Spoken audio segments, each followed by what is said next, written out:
నమస్తే, welcome to 99 TV. Time to ask ప్రోగ్రామ్కి స్వాగతం. సీనియర్ జర్నలిస్ట్ సాయికృష్ణ గారితో. నమస్తే సాయికృష్ణ గారు. ఇరాన్ యుద్ధానికి సంబంధించి 3 విభిన్నమైన విశ్లేషణలు, కారణాలు ఇప్పటివరకు ప్రపంచం ముందు పెడుతున్నారు. ఒకటి, అమెరికా తన పెత్తందారీ ధోరణి ప్రపంచ పోలీసు వ్యవహారం నడిపించుకోవడానికి చేస్తున్నాడు. 2, డాలర్ని స్ట్రెంథెన్ చేసుకోవడం కోసం చేస్తున్నాడు. 3, ఇరాన్లో ఉన్న అణుస్థావరాలను ధ్వంసం చేయడం కోసం చేస్తున్నాడు. To అప్పీస్ Israel. బట్ దీనికన్నా భిన్నమైన కారణాన్ని ఒకటి తెర మీదకి చూపించే ప్రయత్నం జరుగుతుంది. అంటే వెనకాలన్న రీజన్ అది, దాన్ని వెనక్కి బ్యాక్ ఆఫీస్లో పెట్టి ఫ్రంట్ ఆఫీస్లో ఇది చూపిస్తున్నారు. నిజమేనా? ఒకవేళ అది నిజమైతే ఆ భిన్నమైన కారణం ఏంటి సార్? భిన్నమైన కారణం అనే కంటే కూడా ఇది సుదీర్ఘకాలంగా ఉన్నటువంటి ఒక ఎజెండాని డ్రైవ్ చేస్తున్నటువంటి అంశం. ఒక రకంగా చెప్పాలంటే సుదీర్ఘకాలంగా ఉన్నటువంటి ఎజెండా ఏంటి అని అంటే, అసలు బేసికల్లీ ఇరాన్ మీద యుద్ధం చేసే క్రమంలో ఇరాన్ ఖచ్చితంగా ఒక ఇస్లామిక్ దేశంగా ఉంది, డౌట్ ఏం లేదు దాంట్లో. ఇటు ఇజ్రాయెల్ యూదులకు సంబంధించిన దేశంగా ఉంది, డౌట్ ఏం లేదు. అమెరికా ఒక డెమోక్రటిక్ ప్రాసెస్లో ఉంది, ఇది సెక్యులర్ దేశము. అఫ్కోర్స్ క్రిస్టియన్ ఎజెండా ఉంటుంది కానీ, బట్ ఒక సెక్యులర్ దేశంగా తనని తాను అభివర్ణించుకునేటువంటి ఒక సిస్టమ్ని వాళ్ళు కలిగి ఉన్నారు. బట్ ఇవాళ ఈ యుద్ధం జరిగిన తీరుతెన్నులు చూస్తూ ఉంటే, యుద్ధం జరిగిన టైమింగ్ని చూస్తూ ఉంటే, అండ్ అట్ సేమ్ టైం జరుగుతున్న విధానాన్ని చూస్తూ ఉంటే, వీటిలో ముఖ్యంగా మళ్ళీ అందులో కూడా Donald Trump right wing activity. Donald Trump కేవలం ఒక డెమోక్రటిక్ ప్రాసెస్లో ఉన్న వ్యక్తి ఏం కాదు. అతను తనకు తాను పూర్తిగా ఒక క్రిస్టియన్ నాయకుడిగా తనను తాను ప్రొజెక్ట్ చేసుకోవడంలో ఎటువంటి భేదాభిప్రాయాలు ఉండవు. బిడియం లేకుండా వెళ్తాడు. అందులోనూ ఆయన చూస్ చేసుకున్నటువంటి వ్యక్తుల జాబితా తీస్తే, అందులో ఇప్పుడు ప్రస్తుతం యుఎస్ డిఫెన్స్ సెక్రటరీగా ఉన్నటువంటి వ్యక్తి, ఈ పెంటగాన్కి చీఫ్, మొత్తం మిలిటరీ యాక్టివిటీ అన్నింటికి, మిలిటరీ ఎస్టాబ్లిష్మెంట్కి, ఈ డిఫెన్స్ ఫోర్సెస్కి, వీటన్నిటికీ హెడ్ ఎవరైతే ఉన్నారో అతను పీట్ హెగ్సెత్. ఇతనే పీట్ హెగ్సెత్. ఇతని గురించి ఈయన నేపథ్యము అండ్ ఈయన చేస్తున్న వ్యాఖ్యలు, ఈ మధ్య కాలంలో ప్రెస్ బ్రీఫింగ్స్లో ఆయన మాట్లాడుతున్నటువంటి విధానాలు, వీటన్నిటిపైన కొన్ని పత్రికలు, కీలకమైన పత్రికలు కొన్ని వెస్ట్రన్ మీడియాలో, ముఖ్యంగా CNN కావచ్చు, వాషింగ్టన్ పోస్ట్ కావచ్చు, లేకపోతే ది గార్డియన్ కావచ్చు, పీపుల్స్ వరల్డ్ అనే పత్రిక కావచ్చు, ఇట్లాంటి చాలా పత్రికల్లో కథనాలు వస్తున్నాయి. ఆయన ఈ 23 రోజుల్లో జరుగుతున్నటువంటి ఈ యుద్ధాన్ని గురించి ఈయన పదే ప్రెస్ బ్రీఫింగ్ చేస్తున్నాడు. ఆయన ప్రెస్ మీట్ పెట్టేది, ఎక్కువగా మాట్లాడేది, అసలు ఏం జరుగుతుందో చెప్తున్నది ఆయనే ప్రెస్కి. సో ఆయన చెప్తున్నటువంటి ప్రతి సందర్భంలోనూ ఆయన బైబిల్ని కోట్ చేస్తున్నాడు. ఓకే. నెంబర్ 2, ఆయన నేపథ్యాన్ని చూసినా కూడా ఆయన క్రూసేడ్స్ని ఆయన బహిరంగంగా క్రూసేడ్స్ చాలా గొప్పవి అని చెప్పినవాడు, ఆయన సమర్థించినవాడు. అండ్ క్రూసేడ్ చేసే వాళ్ళందరూ కూడా దేశభక్తులు అని చెప్పినటువంటి వాడు. అండ్ ఇప్పుడు అవసరం అది క్రూసేడ్ చేయడం అని కూడా చెప్పినవాడు. అండ్ అంతేకాదు, అమెరికన్ క్రూసేడ్ అని ఒక పుస్తకం కూడా రాసినవాడు. ఓకే. సో ఈయన డిఫెన్స్ సెక్రటరీగా ఉన్నారు. సో ఈయన గురించి ఒక కథనం, ఇప్పుడు ఇది నేను చెప్తున్నదంతా కూడా ఇది ఒక క్రిస్టియన్ క్రూసేడ్ ఎజెండాలో భాగంగా ఈ ఇరాన్ యుద్ధం జరుగుతుందా అనే క్వశ్చన్స్ వస్తున్న నేపథ్యంలో కొంత సెర్చ్ చేస్తే ఇవన్నీ అంశాలు వస్తున్న వార్తా కథనాలన్నింటినీ క్రోడీకరించి ఒక అనాలిసిస్ మనం ఇవ్వబోతున్నాము. ఎవ్రీథింగ్, ప్రతిదీ ఆధార సహితంగానే మనం చెప్తూ ఉన్నాం. ఇది చూడండి, ఇది పీపుల్స్ వరల్డ్ అనే పత్రికలో వచ్చినటువంటి స్టోరీ ఇది. US troops told Iran war will bring on biblical end times.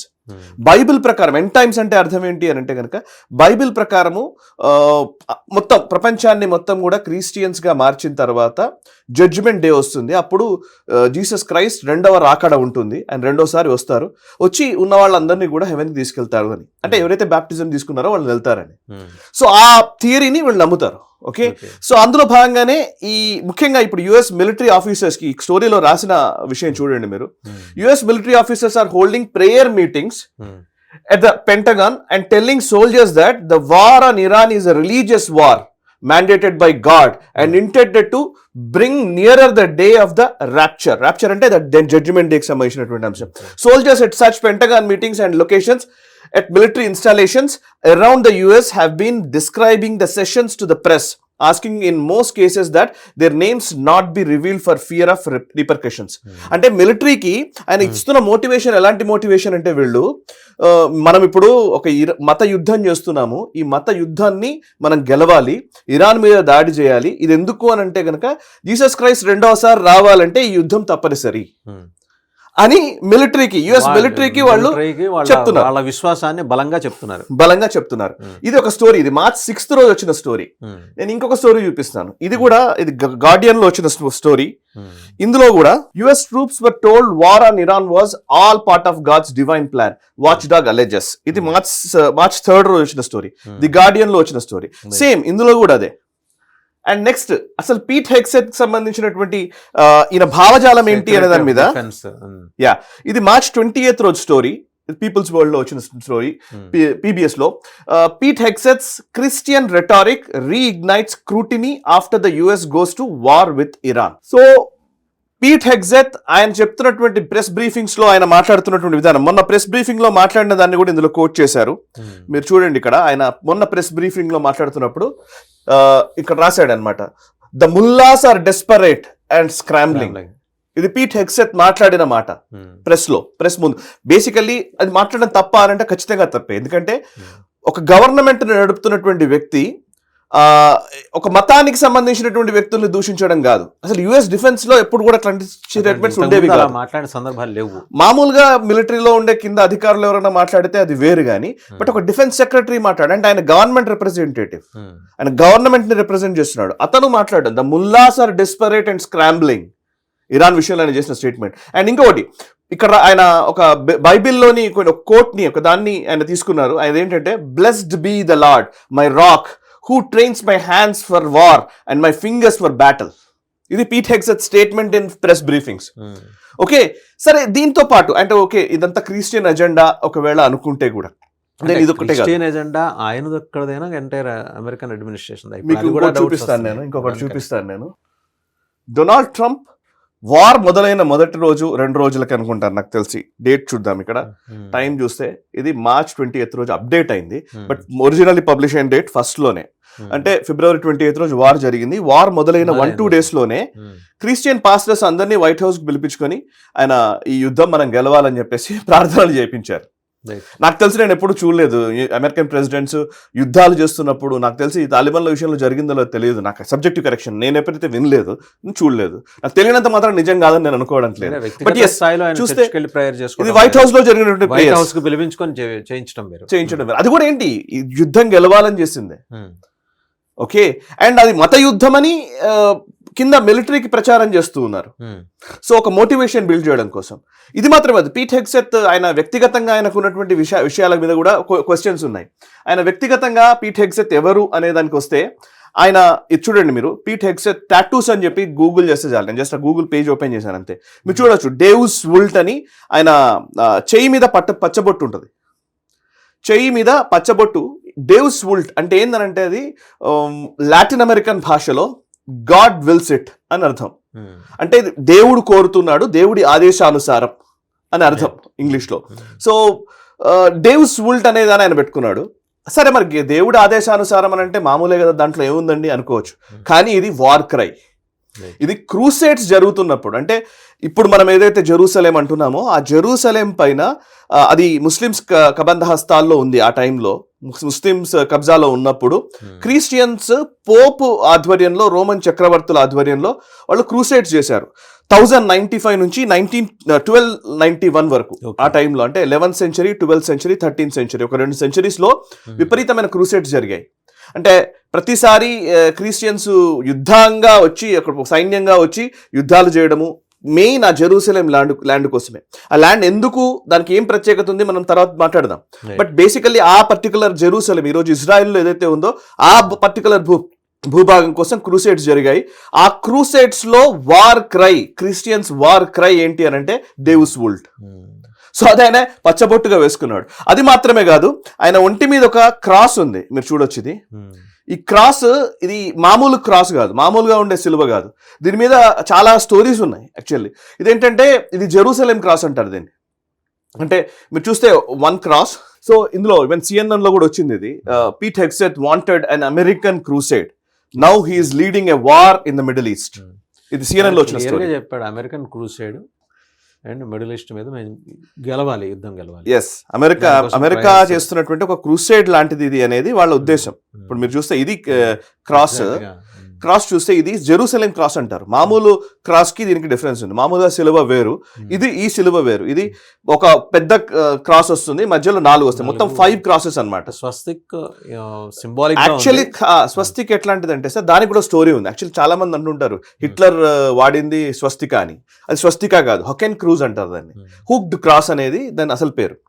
అంటే క్రిస్టియానిటీలో ఏం జరిగిందంటే చాలా సంవత్సరాలుగా వాళ్ళు క్రాస్ ని బేస్ చేసుకుని, క్రాస్ చాలా రకాల రూపాంతరాలు చెందుతూ వచ్చింది, ఒక్కొక్కలాగా వాడుతూ వచ్చారు.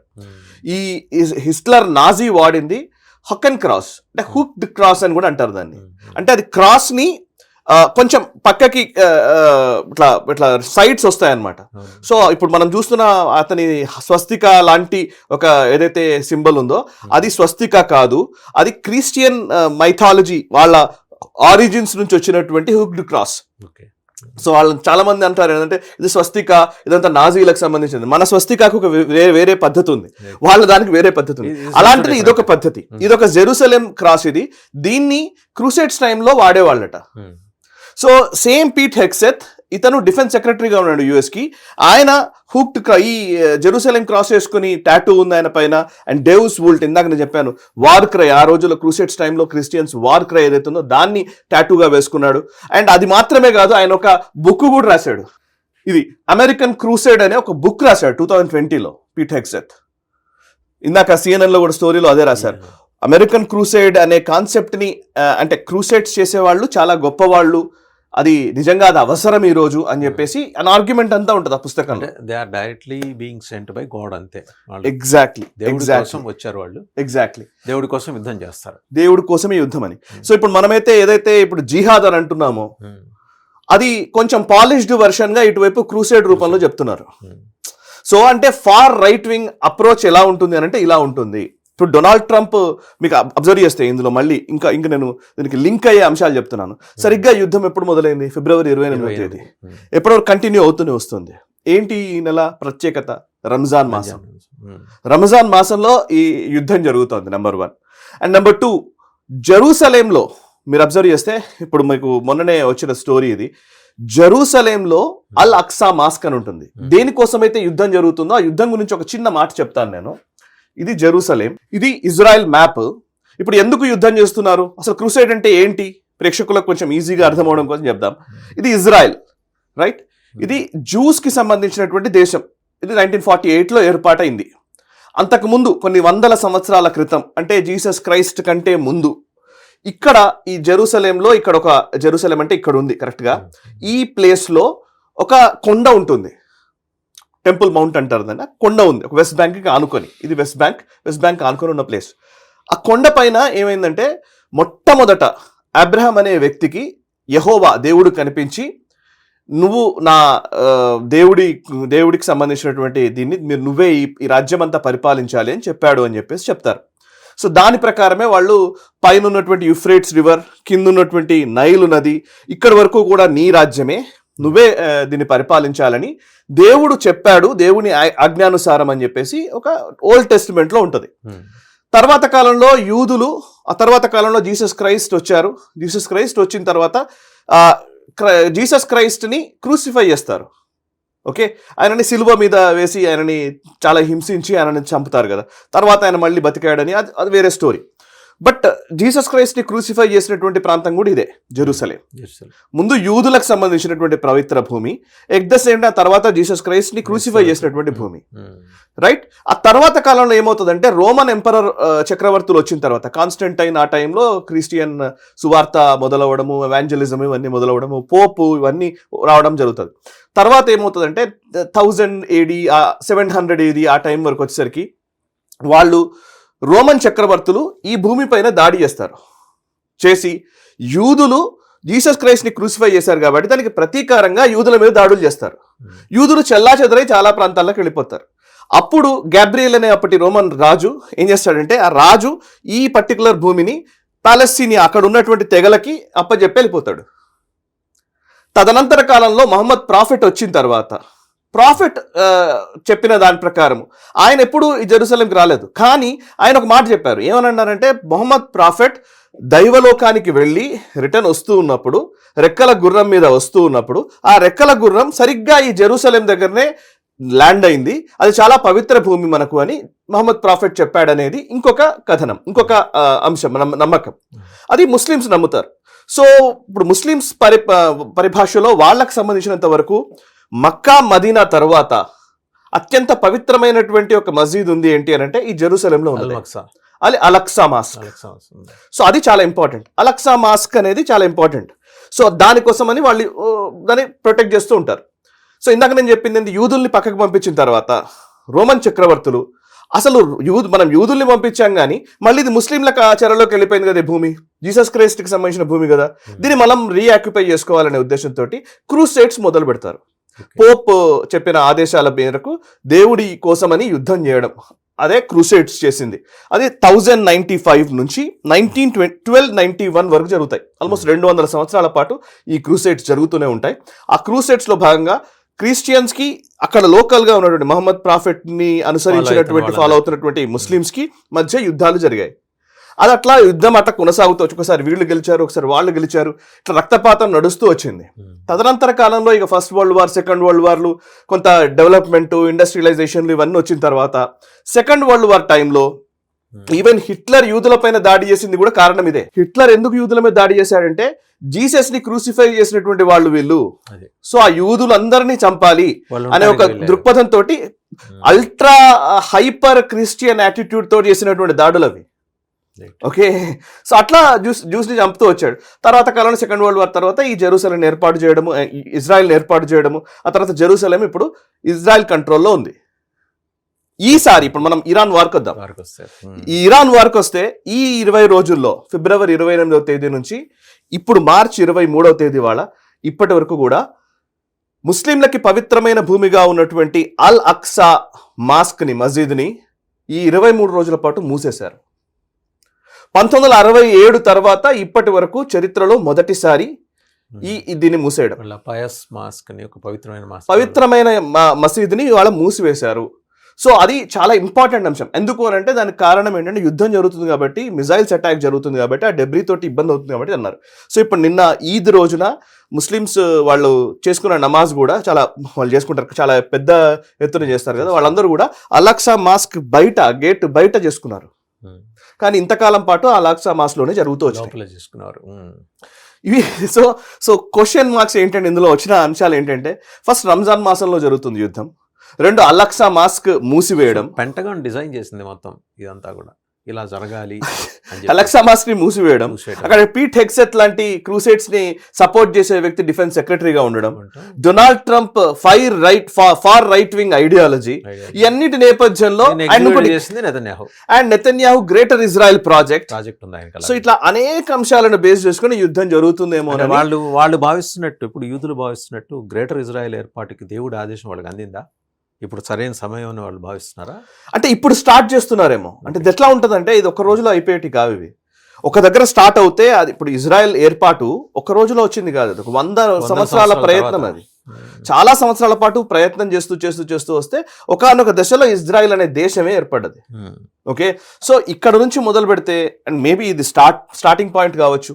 ఈ స్టార్టింగ్ పాయింట్ నుంచి ఎక్కడికి తీసుకెళ్తారో తెలియదు.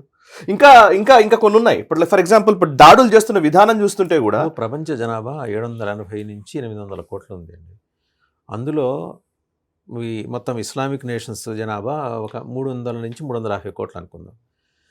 వీళ్ళున్నది, యూదులు ఉన్నది 1.5 మంది ప్రపంచవ్యాప్తంగా. ఈ 1.5 మంది 300 కోట్ల మందితో యుద్ధం చేసి గెలవగల టెక్నికల్ క్వశ్చన్ ఇది. ఇందులో మతానికి సంబంధించిన అంశం లేదు. నెంబర్స్ ఎవరు యూదులు అంటున్నారా? యూదులు ఒంటరి వాళ్ళు కాదండి. యూదులు వాళ్ళు ఇన్ఫ్లుయెన్స్, ఇంతకు ముందు కూడా వాళ్ళకి అసలు 100 కోటి మంది ఇవాళ కనబడుతున్నారేమో, అంతకుముందు అసలు అంత కూడా లేరు. వేలల్లో ఉన్నారు కదా, మరి అసలు ఎట్లా కొట్లాడగలిగారు? 6 దేశాలు ఒకేసారి యుద్ధం చేసినప్పుడు ఇజ్రాయెల్ ఎలా గెలవగలిగింది? Number of times. అంటే ఇజ్రాయెల్ ఈజ్ నాట్, అండ్ యూదులు అనే ఒక వర్గము, వాళ్ళని మనము కేవలం నంబర్స్ లాగా చూడడానికి లేదు. వాళ్ళ ఇన్ఫ్లుయెన్స్ ఎంత సీరియస్ గా ఉంటుందని చెప్తున్నాను నేను. ఇప్పుడు ఫర్ ఎగ్జాంపుల్ జార్జ్ సోరోస్ ఉన్నాడు అనుకోండి, ఈ డీప్ స్టేట్ యాక్టివిటీస్ చేస్తున్న George Soros Jew. Stephen Spielberg Jew. మీరు ఇట్లా లెక్కేస్తే Mark Zuckerberg Jew, Einstein Hmm. Jew. అంటే వాళ్ళు కేవలం జూస్ కి ఆ యూదుల ఆలోచనలు అన్నింటినీ ఎండాస్ చేస్తారంటే ఎండాస్ చేయకపోవచ్చు. ఈవెన్ రాట్షైల్డ్ జూ, రాట్షైల్డ్ అనేవాడు అసలు ప్రపంచాన్ని శాసించేటువంటి ఒక ఫ్యామిలీ. సో ఇట్లా లెక్కేస్తే చాలా దీని నెక్సెస్ చిన్నది కాదు. అండ్ దీంట్లో డెఫినెట్లీ మతం మాత్రమే కాదు, దీనికి బిజినెస్ తోడవుతుంది, ట్రేడ్ తోడవుతుంది, ఎకానమీ ఖచ్చితంగా ఇందులో ఉంటుంది, మిలిటరీ ఉంటుంది, రకరకాల అంశాలు దీంట్లో ముడిపడి ఉంటాయి. నేను కేవలం మీకు చెప్పాను కాబట్టి ఇది ఓన్లీ మత యుద్ధమే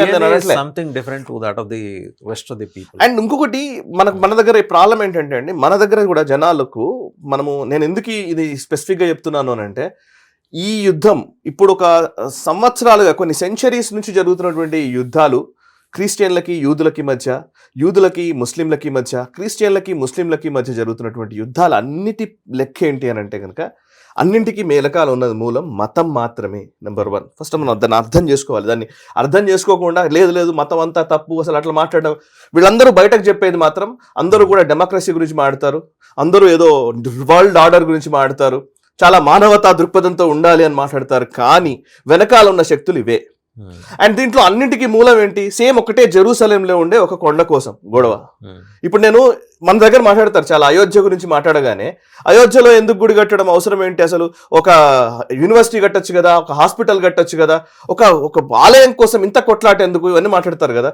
సేమ్ అంశాన్ని ఏ అమెరికాకో, ఏ ఇజ్రాయెల్కో, లేకపోతే ఏ ఇస్లాంకో చెప్పండి. నిజంగానే అలక్సా మాస్ కోసం ఎందుకు అంత గొడవ? ఒక ముస్లిం చేత ఒప్పించండి, యూ విల్ నెవర్ ఒప్పుకోరు. ఒక క్రిస్టియన్ చేత ఒప్పించండి, ఒక జ్యూస్ చేత ఒప్పించండి, కానీ అవి ఎవరికి అలా ఉండవు. కేవలం హిందూస్కి మాత్రమే ఇవి చెప్తూ ఉంటారు అనమాట. సో అంటే కొన్నిటికి కొన్ని పవిత్రత ఉంటుంది డెఫినెట్లీ. ఆ పవిత్రత విషయంలో వాళ్ళను రెస్పెక్ట్, అది మనం అర్థం చేసుకోకపోతే చాలా ప్రమాదం. అండ్ ఇప్పుడు మీరు అబ్జర్వ్ చేస్తే యుద్ధాల్లో జరుగుతున్నటువంటి వాటిల్లో మీరు చూడండి, ఎందుకు గల్ఫ్ దేశాలు రంగంలోకి పూర్తిగా దిగట్లేదు అని అంటే దే నోస్ దిస్. వాళ్ళకి తెలుసు, వాళ్ళకు కూడా ఇప్పుడు మొత్తం యుద్ధంలోకి దిగితే ఇప్పుడు అరబ్ దేశాలు ముఖ్యంగా గల్ఫ్ దేశాలకి ఇరాన్కి మధ్య యుద్ధం క్రియేట్ అయిపోతే ఒక మిడిల్ ఈస్ట్ మొత్తం రంగంగా మారిపోతుంది.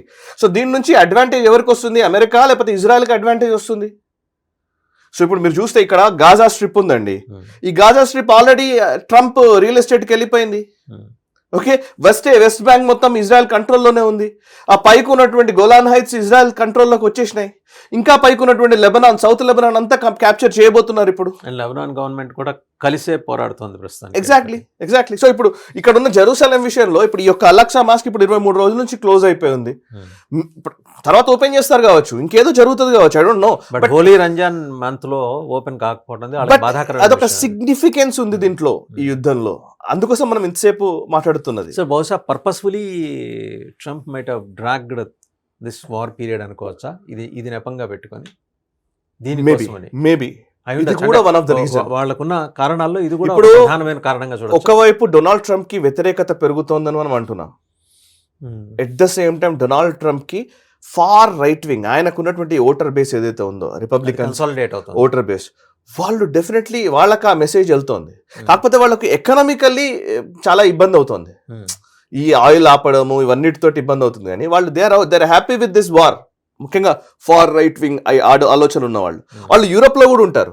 మీరు అబ్జర్వ్ చేస్తే యూరోప్ లో కూడా చాలా మంది ఉంటారు, యుఎస్ లో ఉంటారు, కెనడాలో ఉంటారు, చాలా ప్లేసుల్లో అక్రాస్ ద గ్లోబ్ ఉంటారు. ఫార్ రైట్ వింగ్ దాన్ని కరెక్ట్ గా కమ్యూనికేట్ చేసే దగ్గర ఇంకా టైం సరిగ్గా రాలేదు. ఇప్పుడు కొడుతూ కొన్ని రోజుల తర్వాత ఏమవుతుందంటే ఇది ఇప్పుడు డిసిమినేషన్ ప్రాసెస్ కూడా ఇప్పుడు పీటర్ ఎగ్జత్ ఆయన చూస్తున్నది చాలా ప్లాన్డ్ గా ఫేజ్డ్ మేనర్లో వెళ్తూ డిసిమినేట్ చేసుకుంటూ వస్తున్నాడు. అంటే ఒకేసారి తన తీవ్రతని చెప్పే ప్రయత్నం చేయకుండా గ్రాడ్యువల్గా తన హావభావాలు వాళ్ళ ప్రభుత్వం తీసుకున్న నిర్ణయాల్ని ఇది కేవలం దేవుడి నిర్ణయం అనే పద్ధతిలో కిందకి పంప్ చేసుకుంటూ వస్తున్నాడు. కాకపోతే అమెరికన్ సొసైటీలో ఒక సమస్య ఉంది. అది వాళ్ళకు డెమోక్రాట్ పార్టీస్ వల్ల వచ్చినటువంటి దాంతో ఇంకోటో కానీ మొదటి నుంచి కూడా తాలిబాన్ల విషయంలో దీన్ని బాగానే జొప్పించగలిగారు. తాలిబాన్ల విషయంలో వాళ్ళు రీజన్స్ ఉంటాయండి, ఎప్పుడు కూడా యుద్ధంలో రీజన్స్ ఉంటాయి కదా. నెంబర్ 1, ఫస్ట్ ఎందుకు యుద్ధం చేస్తున్నాం, ఈ రీజనింగ్ అనేది సరిగ్గా లేకపోతే ఏమైందంటే ఆ ఫైటింగ్ స్పిరిట్ లోపిస్తుంటుంది. ఏదైతే రీజన్ ఆబ్జెక్టివ్ ఏదైతే ఉందో ఆబ్జెక్టివ్ చాలా ఇంపార్టెంట్. గతంలో తీసుకున్నటువంటి ఆబ్జెక్టివ్లో ఏంటంటే మెయిన్ ల్యాండ్ ఆఫ్ అమెరికా మీద అటాక్ చేశాడు అల్ ఖైదా, ఒసామా బిన్ లాడెన్. అతన్ని చంపడం అనేదే మన ధ్యేయం. బికాజ్ మన దాకా వచ్చాడు, మన ట్విన్ టవర్స్ని కొట్టాడు, మనకు డైరెక్ట్గా జరిగింది. అది రిటాలియేటరీ యాక్షన్. అది నా మీద అటాక్ చేశారు కాబట్టి నేను రిటాలియేట్ చేయాలి. సో నేను యాజ్ ఎ పేట్రియాట్ సిటిజన్, దేశభక్తుడిగా నేను ఆ పర్టికులర్ ఒసామా బిన్ లాడెన్ చంపేంత వరకు నేను ఆగకూడదు. సో ఒక మోటివేషన్ ఉంది అక్కడ. ఓకే, ఈవెన్ సిరియా విషయంలోనో ఇరాక్ విషయంలోనో అక్కడ ఏంటంటే ఒక వెపన్స్ ఆఫ్ మాస్ డిస్ట్రక్షన్ తయారు చేస్తున్నాడు. అందులో నిజమెంత అబద్ధమెంత తర్వాత అది బాగా ప్రపంచ మానవాళికే విరుద్ధం ఇది అని ఒకటి క్రియేట్ చేశాడు. అక్కడ ఒక మోటివేషన్ ని క్రియేట్ చేయడానికి దానికి ఉపయోగపడింది. ఇవాళ ఇరాన్ విషయంలో ఆ స్థాయిలో ఒక మోటివేటింగ్ ఫ్యాక్టర్ లేదు, వాళ్ళకి లేదు. ఇప్పటివరకు అయితే జస్టిఫై చేసుకుంటానికి వాళ్ళకి బలమైన సపోర్ట్ దొరకట్లేదు. అందుకని ఎగ్జాక్ట్లీ ఈవెన్ వియత్నాం విషయంలో కూడా లేకుండే ఆఫ్ఘనిస్తాన్ కానీ. సో అందుకే ఇప్పుడు ఈ యుద్ధాన్ని నాకు తెలిసి అంటే ఇది కేవలం క్రూసైడ్ గా మారుస్తారండి, క్రూసైడ్ గా మార్చడమో లేకపోతే క్రూసైడ్ గానే భావించే మొదలు పెట్టారేమో. సో ఇప్పుడు మొదలెట్టేప్పటికి ఆ భావన లేకపోయినా ఇప్పుడైతే మార్చే ప్రయత్నం మొదలెట్టేప్పుడు ఆ భావన బయటికి, వాళ్ళకున్న భావన బయట ప్రపంచం తెలియకపోవచ్చు, బట్ మీరు అన్నట్టు వాళ్ళకి ఉండొచ్చు. ఇప్పుడు చూస్తుంటే ఆధారాలే కనబడుతున్నాయి. టాటూలు వేసుకుని తిరుగుతుంటే ఎగ్జాక్ట్లీ. సో టాటూలు వేసుకున్నాడు అండ్ ప్రెస్ మీట్ లో బైబిల్ గురించి మాట్లాడుతున్నాడు.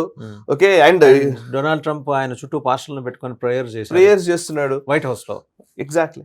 సో ఇప్పుడు ఈ టైంలో మనం అంటే ఇది కేవలం మతపరమైనది కూడా అనేక అంశాలు దీంట్లో ఉంటాయి.